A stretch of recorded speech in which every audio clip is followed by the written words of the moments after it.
prispevku bom predstavila, na kakšen način se soočati z učenci, kako pridobiti zaupanje na podlagi tega, da sam uporabiš družabno mrežo, da se pogovarja z njimi, da se znani starše z aplikacijami, ki jih uporabljajo in na ta način zbudiš neko zaupanje med učenci, učitelji, starši in šolo, da se rešujejo težave, da so nevarnosti na spletu in jih ozavestiš k varni rabi interneta.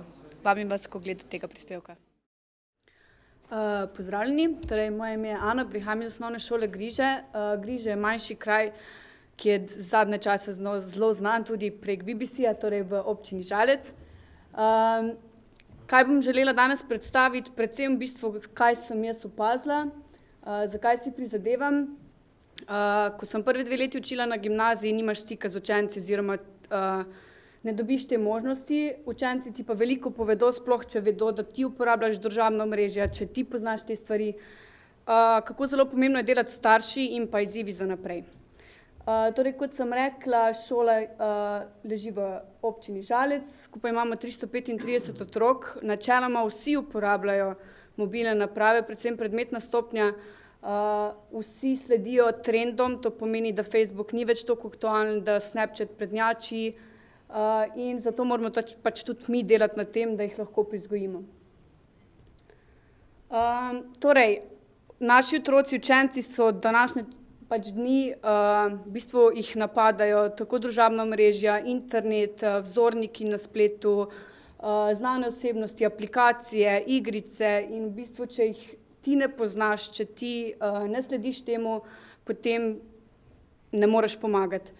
Prav tako se mi zdi, kar je bilo že danes omenjeno, pa več sodelovanje staršev in šole. Če starši nimajo zaupanja v to, da ti želiš otrokom boljše stvari, da jim ti nudiš neko zaupanje, da se lahko obrnejo nate, tudi sami ne bojo sodelovali. Tudi če so velika predavanja, pa ni poslušateljev, to pomeni, da v bistvu ne vedo, če bojo dobili tisto, kar potrebujejo.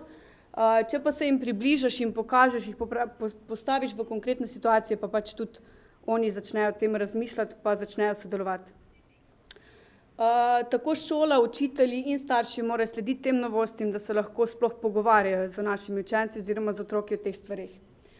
Predstavljala bom predvsem, kaj delamo z učenci. Tradicionalno predavanje za učence 9. razreda iz strani safe.si. Ko sem prišla prvo leto na šolo, sem začela z dnevom varne rabe interneta. Zdela se mi je zelo dobra priložnost, da naše učence ozavestimo o internetu.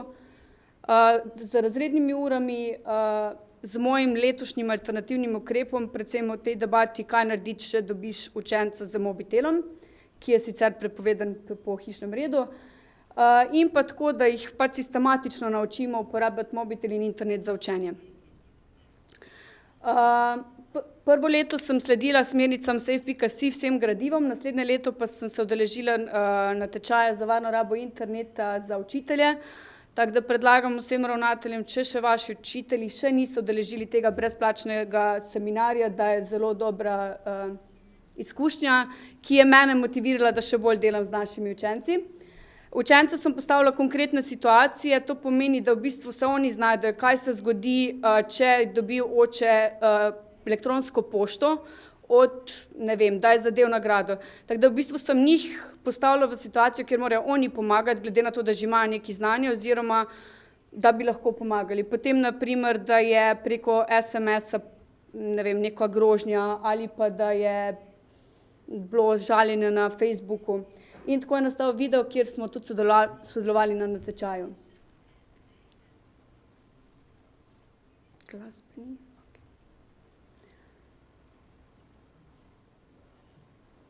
Dobili smo pa tudi nagrado. Torej, učenci so se postavili v skupine, dobili so konkreten primer, sami poiskali konkretne rešitve in potem to rešitev mogli predstaviti tudi vsem ostalim učencem. To pomeni, da so bili v vlogi učitelja in če date njim to možnost, da oni nekoga nekaj naučijo, je to zelo velika prednost oziroma radi to delajo, no. Nekaj gradiv vzamem iz safe.si, nekaj jih pa prilagodim glede na to situacijo, kako vidim naše učence na šoli, o čem se pogovarjajo, ne. Kaj sem ugotovila pri tej delavnici, da vsem našim učencem se je že marsikaj zgodilo. In da če mi ne govorimo z njimi o tem, če mi ne povemo lastnih izkušenj, to pomeni pač, če ne uporabljamo družabnih omrežij, če ne uporabljamo spleta, niti ne moramo tega izkusiti toliko, se tudi oni ne bodo odprli. Tako ko pa ti malo poveš svojih stvari, pa tudi oni začnejo govoriti tudi o takšnih stvareh, ki jih sicer ne bi zaupali staršem, ki jih ne bi zaupali sovrstnikom, ne bi zaupali učiteljem, tebi pa zaupajo, ker se pač z njimi o tem pogovarjaš. Ja, bilo je na delavnici. Torej, kaj sem naredila to leto? Spet dobila sem gradivo iz safe.si, ga pregledala, ampak se mi je zdela bolj pereča situacija današnjega Snapchata, Instagrama, samopodobe otrok, ki je zelo temelji na teh družabnih omrežjih. Povzela sem prispevke iz spletne strani safe.si o varni rabi, to pomeni prispevki o tem, o spletnem ustrahovanju, prispevek o tem, kako so preko Snapchata 100.000 fotografij ukradli in jih potem objavili na spletu. Zakaj? Zaradi tega, ker učenci se ne zavedajo, da, Snapchat varianta, slika se zgine po 10 sekundah, v bistvu so naivni, mislijo, da je to res in da te slike noben več ne bo videl, ampak to ni res. In ko smo delali delavnico, pa ko sem pač brali oziroma obrazložili, ker so mogli sami predstaviti prispevek, si videl pri dekletih cmok v grlu. To pomeni, da se jih je dotaknilo, da sem imela učinek, da sem naredila nekaj dobrega. Zdaj te plakate bomo razstavili tudi po šoli, glede na to pa, da so imeli zelo malo časa, 45 minut za izdelavo, prebrati članek, narediti plakat, predstaviti ga drugim, pa so želeli tudi narediti te plakate malo bolj lepše, tako da bomo zdaj naredili natečaj za naj plakat oziroma naj poster. Tako je pa izgledalo delo pri tej urah. Razdelila sem pa članke tudi tako, da vem, na primer, za tiste fante, ki so bolj v igricah, da sem dala pač o zasvojenosti z igricami.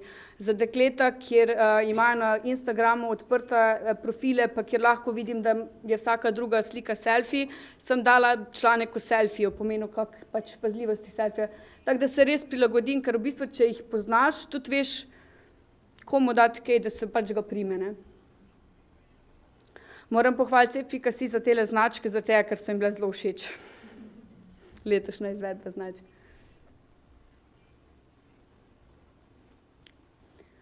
Tudi niso imeli težav z izražanjem, želeli so še več, bi bili tudi več kot 45 minut, ampak pač ni bilo časa, ne. Spet je prišlo do tega, da so sami dali idejo, da povejo svoje izkušnje, in ko en pove svojo izkušnjo, pride do drug pove svoje izkušnje in potem med sabo se začne debata. In smo ugotovili, da v bistvu še tako tisti otroci, ki so zaprti, so doživeli marsikaj, ki tega ne bi povedali staršem, ampak povedo tebi pri takšnih urah. Pri razrednih urah se pogovarjamo o aktualnih novicah, kjer potem učenci izdelajo razne prispevke, jih objavimo na spletni strani, tako da v bistvu so avtorji sami učenci. S tem učimo tako starše in pa tudi ostale učence. Uporaba mobitelov, danes je bilo večkrat debata o tem, tudi sama sem zelo velika zagovornica uporabe mobitela, sem na mobitelu, uporabljam tehnologijo, sem na internetu, ko pridejo nečaki na obisk, se moram res brzdati, da nisem skozi na teh napravah. In potem, kaj sem naredila, ponavadi je tako, da pač vzameš telefon, ga neseš razredniku, razrednik pokliče starše. Jaz sem se letos odločila, sicer s privoljenjem ravnateljice, da prvič opozorim, ko ga vidim naslednjič, seveda si vodim seznam, da nisem pač tista, da sem ga videla, nisem 335 otrok, je kar težko nadzorovati.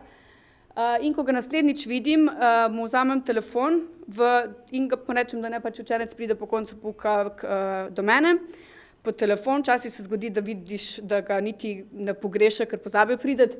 Ampak, ko pridejo po telefonu, imam jaz pripravljen en članek prispevek iz pač, ne vem, varni na internetu, in potem mi mora on ta prispevek prebrati, napisati povzetek na A4, ne sme biti v digitalni obliki, zato da ni copy-paste, in potem mi ta prispevek prinese, se pač pogovorimo o tem prispevku, kaj se naučil. Spet prilagodim, ne vem, če imajo doma kmetijo, kaj treba biti pač pazljiv pri nakupu kmetijskih orodij. To je moj prispevek v digitalni obliki, pa na roke napisan prispevek, ki mi ga. In v bistvu potem se že med sabo, daj raj pospravi telefon, zaradi tega, ker boš videl, ne, pač delati boš mogel. Kot sem rekla, sem zagovornica mobilnih naprav in zato pač se tudi trudim, ko delamo raziskavo pri pač obdelavi podatkov pri matematiki, sem učiteljica matematike, smo imeli tudi o tem, kako uporabljajo mobitel in internet, računalnik. Danes računalnik več ni in, danes je mobitel in pametne naprave, zato ker na Snapchat deluje samo na mobitelu, Instagram lahko objavlja slike samo prek mobitela, tako da v bistvu, da jih skušam navajati tudi na to, da se uporabljajo mobitel in internet za učenje. Problem je to, da ne znajo vrednotiti, ali je zanesljiv vir, ali ni. Wikipedija za njih je še vedno najboljše gradivo za vse seminarske, za vse, kar delajo na spletu. Zato za izvajanjem takšnih ur jih skušam naučiti. Gre bolj, to mora iti sistematično, ker jih ne moreš vse naenkrat naučiti. In pa da uporabljam družabno mrežo tudi za učenje. Tako sem lani naredila pač pouk pri matematiki z Instagramom. Vzeli smo telefone, šli smo pač po grižah, slikali smo vse, kar vidimo v obliki pravokotnega trikotnika. Ugotovila sem, da je bil dober primer za tega še tisti učenec, ki je imel najmanj motivacije pri matematiki, zelo redko domačo nalogo mi je ob 9:30 zvečer poslal sliko, če je tle pravokotni trikotnik, ne. Tako da v bistvu, če ne druga motiviraš jih, pa vidiš, da to se da uporabljati na nek drugačen način, da ni zgolj za objavo selfijev.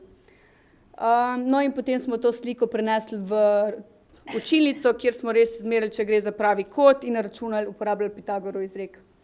Starši, roditeljski sestanki, delavnice za starše smo pač tudi izvedli letos in pa tudi na spletni strani šole imamo poseben zavihek, varna raba interneta, kjer si lahko preberejo, kar učenci napišejo, kar objavimo. Kot smo prej omenili, smo imeli tudi predavanje in okroglo mizo z predavateljem iz Safe.si, gospodom Lesikom. Letos smo naredili pa tudi delavnico za starše, kjer smo spet starše, ta delavnica z konkretnimi primeri pač res deluje. Dala sem konkretne primere o tem, naprimer, da je hčerka začela hujšati, da je pustila telefon v sobi, mislim v dnevni sobi in da pač naletiš na odprto aplikacijo Instagram, kjer vidiš, da ima polno pač fotografij, da išče vitka dekleta. Potem, da, ne vem, pošiljanje neprimernih fotografij preko aplikacije Snapchat, nevarno spletne klepetalnice z neznanci, omegle, da se pač nekdo pogovarja. In potem so mogli starši debatirati o tem med sabo, iskati rešitve, predloge, kako bi ukrepali in vidi se, da pač teh stvari ne poznajo. To pomeni, da starši ne vedo, kaj je to Snapchat, da ne vedo, kako deluje, da niso poznali omegle, spletne strani, spletne klepetalnice, kar se mi zdi, da je nujno potrebno. To pomeni, da tudi starši vedo, kaj se dogaja, ker če tega oni ne vedo, tudi če ti trobiš, karkoli se dogaja, ne bojo verjeli, če ne poznajo, ker so še vedno preveč daleč. To je bil eden primerov, ki sem ga dala staršem in pa potem evalvacija, da je delavnica mi je bila všeč, vsi želijo še to v večjih skupinah, kar pa me je pripeljalo tudi do izziva, da v bistvu jih pripeljem v računalniško učilnico, da jim pokažem, ker če mi razlagamo, filtriraj ali pa preverite jim zgodovino brskanja, če oni ne znajo, če oni tega ne poskusijo, ne bojo delali, če bojo pa lahko to sprobali, da dejansko vidijo, pa mislim, da bo malo večji učinek. Tako da izziv je delavnica za starše pač večkrat, predvsem v tej obliki, da sami preizkusijo, da mogoče da jim pomagamo ustvariti profil, če bi si želeli, da bo lahko spremljali svoje otroke. Da učenec postane učitelj, da ima on sam učno uro na temo varne rabe interneta. Zdaj sem dobila v sklopu tega še idejo, da bi v bistvu oni učili učitelje, kako se uporablja družabno omrežje, če bi seveda učitelji želeli. Da še bolj uporabljam mobilno napravo kot učni pripomoček z raznimi pač na motivacijski način, ker v bistvu na šoli sem po moje zagovornica tehnologije v veliki meri sam jaz in pač imamo zelo burno debato o tem, kadar je treba nekaj narediti v digitalni obliki, nekaj papirnati, ker v bistvu pol tam ostanem bolj tako sama. Ampak se trudim, da bi pač tudi svoje kolege spodbudila k temu, da v bistvu mobitel in internet je dober način za učenje. Glede na to pa, da otroci težko zaupajo, tako staršem kot ostalim, pa še neka skrinjica vprašanj, težav, skrbi, ki jih težko drugim povedo, pa vidim, da so jih meni kar veliko zaupali. Tako da, Kako bi zaključila svojo predstavitev? No one can go back and change a bad beginning, but anyone can start now and create a successful ending. Še vedno lahko začnemo danes, pa naredimo nekaj dobrega za naše otroke. Tako da to je z moje strani. Hvala. Hvala. Čas za vprašanja.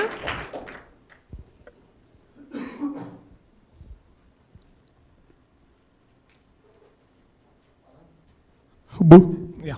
Okay. Vprašanje moje se tiče, kako delate oziroma kako rešujete probleme, ko pridejo mulci mlajši od 13 let na družabna omrežja, na katerih ne bi smeli biti.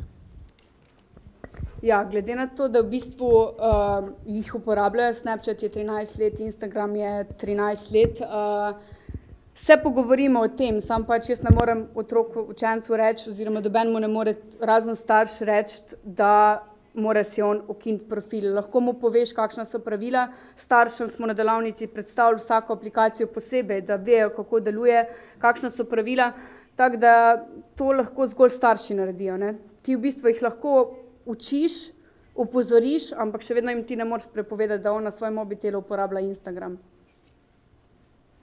Nismo še pa pač, staršem smo povedali, starše smo seznanili, ampak samim otrokom pa o tem ne.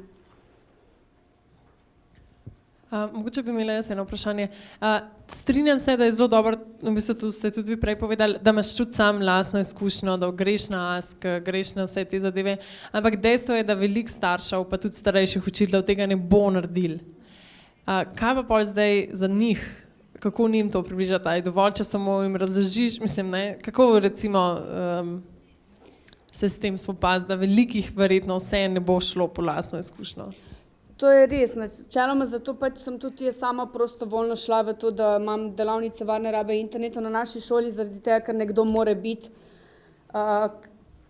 Zdaj pač lahko predstavim sodelavcem, kaj sem naredila, kaj je, če ne druga, je tudi v redu za njihove lastne otroke, da vedo, kaj njihovi lastni otroci uporabljajo, ker pač tudi kolegi imajo svoje otroke. Tako da v bistvu mora biti vsaj eden, no, ki potem na šoli pelje to, ki jih usmerja, na katerega se lahko obrnejo, kateremu zaupajo, no, tako da v tem smislu.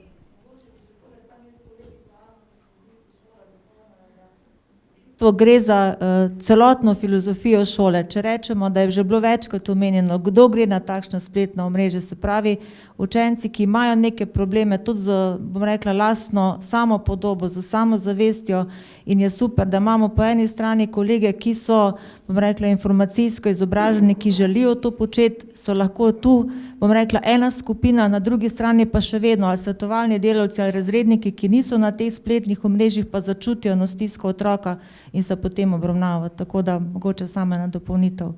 Ne eno, ne drugo ni dobro, se pravi sožitje vseh teh dejavnosti na šoli. Tako, tudi jaz mislim, da sicer je odlična lastna izkušnja, ampak veliko lahko dobiš pa tudi v bistvu samo z tem, da poslušaš, kar ti otrok recimo pove, ali pa se učiš od tehnološko bolj zainteresiranih kolegov. Še kakšen komentar? Kakšna izkušnja? Kakšno vprašanje? Ne, potem pa najlepša hvala tudi za vaš prispevek.